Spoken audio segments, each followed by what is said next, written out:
রুই মাছ পাইছি, কাতার মাছ পাইছি, তারপর ব্রিকেট মাছ পাইছি। 4-5 দিন হইতেছে আর কি, মাছ তো প্রচুর মাছ ধরতেছে। প্রজেক্ট বা আপনার বড় বড় এগুলো যে ডুবে নিয়ে আসছে, এই পানিগুলো এখান থেকে আসতেছে।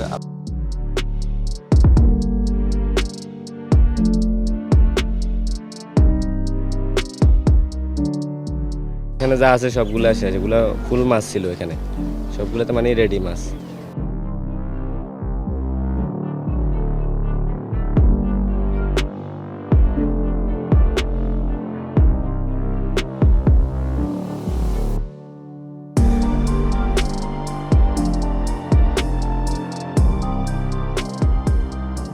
বন্যার কারণে তো পোনা মাছ সবগুলো চলে গেছে। বাদি মাছ বা পোনা মাছ এখানে মজুত করবে বড় করার জন্য।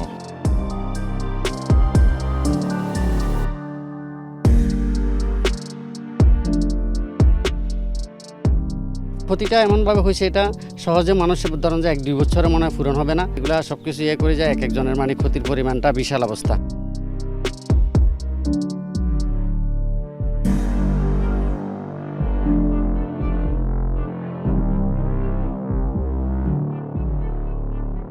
সেই ক্ষতিগ্রস্ত চাষিদেরকে আমরা এই প্রোগ্রামের আওতায় যেন পোনা দিতে পারি।